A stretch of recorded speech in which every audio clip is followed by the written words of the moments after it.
කෙරුණේ පසුගිය 19 වනදායි. එම වෙඩික්කරු වූ කමාන්ඩෝ සමිඳු නැමැත්තා ඝාතන සිද්ධිය වූ දිනේම අත්අඩංගුවට ගෙනුණා.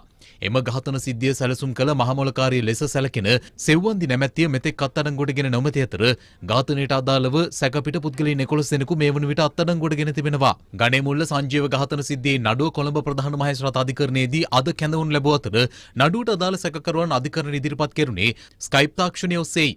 බන්ධනාගාරයේ සිටින සැකකරුවන් අධිකරණය වෙත රැගෙනීමේදී මතුවිය හැකි අනාරක්ෂිත තත්ත්වයේ සැලකිල්ලට ගනිමින් මහේස්ත්‍රාත්වරය එම දැනුම් දීම සිදු කර තිබෙනවා. නඩුව කැඳ වූ අවස්ථාවේ කොළඹ අපරාධ කොට්ටාසේ නිලධාරීන් අධිකරණය හමුවේ පැවසුවේ සිද්ධිය සම්බන්ධයෙන් මේ වන විට පුද්ගලින් 47 දෙනෙකුගෙන් ප්‍රශ්න කර ප්‍රකාශ සටහන් කරගෙන ඇති බවයි. සිද්ධියට සම්බන්ධ ප්‍රධාන සැකකාරිය වන සෙව්වන්දි නැමැත්තිය අත්අඩංගුවට ගැනීම සඳහා තවදුරටත් විමර්ශන සිදු කරන බවද ඔවුන් එහිදී සඳහන් කළා. මෙම සිද්ධියට සම්බන්ධ විමර්ශනවලට සම්බන්ධව වුණා.